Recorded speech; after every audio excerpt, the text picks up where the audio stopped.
ટકા બી ચા મૂકવાનો હતો, આ તો 5 બી ચા મૂકાઈ ગયો.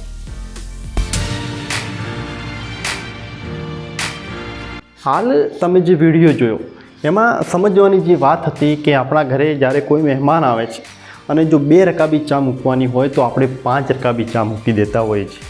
એટલે કે વધારાની 3 રકાબી ચા એ વેસ્ટ જાય છે કે જેને કોઈ પીતું નથી અને છેવટે એને આપણે ફેંકી દેતા હોઈએ છીએ. કોઈ દિવસ વિચાર કર્યો છે કે એ 3 રકાબી ચા ભવિષ્યમાં આપણને કેટલું બધું નુકસાન કરે છે? આજના વિડીયોમાં ગણતરી સાથે સમજીએ કે આવી નાની નાની બચત કરવાથી ભવિષ્યમાં આપણને કેટલો મોટો ફાયદો થશે.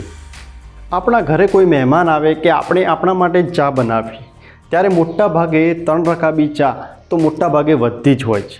એટલે ઓછી 3 રકાબીને ધ્યાનમાં રાખીને જો ગણતરી કરીએ તો 5 રૂપિયા પ્રમાણે 15 રૂપિયા ગણી શકાય. અને આ રીતે દિવસમાં 4 વખત તો આપણે ચા બનાવીએ જ છીએ. એટલે એ રીતે ગણીએ તો દિવસમાં 60 રૂપિયા આપણે વેસ્ટ કરીએ છીએ કે જેનો કોઈ પણ ઉપયોગ નથી. અને આ રીતે આખા વર્ષનું જો આ ગણતરી મારીએ તો એક વર્ષમાં આ રીતે ખોટી રીતે ચા પાછળ 21,600 રૂપિયા ખોટી રીતે આપણે ખર્ચી રહ્યા છીએ. આ જ રીતે દિવસમાં 2 વખત આપણે જમવાનું પણ બનાવીએ છીએ અને એમાં પણ કેટલું બધું ખાવાનું આપણા ઘરે બગડતું હોય છે.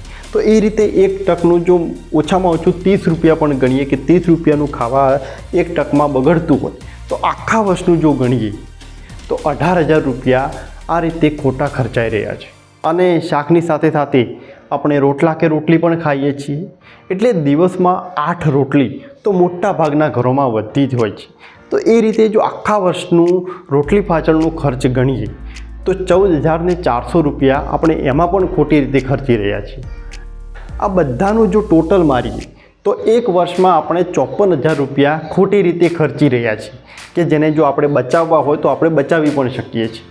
54,000 રૂપિયા કોઈ નાની રકમ નથી દોસ્તો. માત્ર એક વર્ષમાં આપણે 54,000 રૂપિયા ખોટી રીતે ખર્ચી રહ્યા છીએ.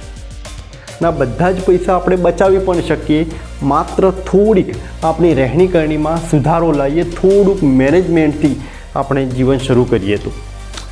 આ જે બચતની જે વાત છે એ ખાસ કરીને તો ગામડાના લોકો માટે જ છે. કેમ કે શહેરના લોકો તો ઓલરેડી આ રીતે સારા એવા મેનેજમેન્ટથી જ જીવન ચલાવતા હોય છે.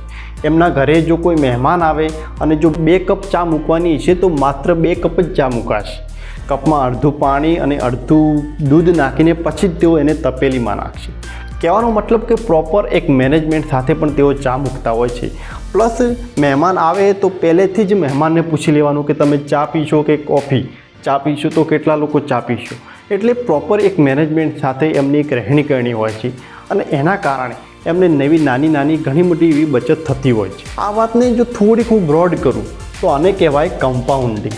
એટલે કે આજની જે નાની જે બચત છે કે જેને આપણે અવોઇડ કરી રહ્યા છીએ કે જેના પર આપણે ધ્યાન નથી આપી રહ્યા, એ જ નાની બચતને જો ભવિષ્યમાં જોશો તો એ બહુ મોટી રકમ બની જશે.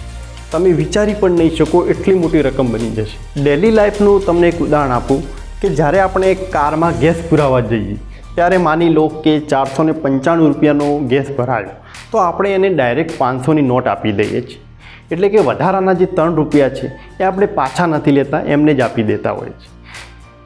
કોઈ દિવસ વિચાર કર્યો છે કે એ 3 રૂપિયા, માત્ર 3 રૂપિયા ભવિષ્યમાં કેટલી મોટી રકમ બની જાય છે? જો રોજ તમે આ રીતે 3 રૂપિયા છોડી દેતા હો તો 5 વર્ષમાં 5,400 રૂપિયા થાય.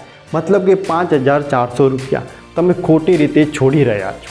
એટલે આવા ડેલી લાઈફના રોજીના જીવનમાં તમે રોજ અલગ જગ્યાએ આવે નાની રકમના પૈસા ખોટી રીતે છોડી રહ્યા છો કે જેને ભવિષ્યમાં જો જોશો તો એ રકમ બહુ મોટી બની જશે. એટલે બી સચેત.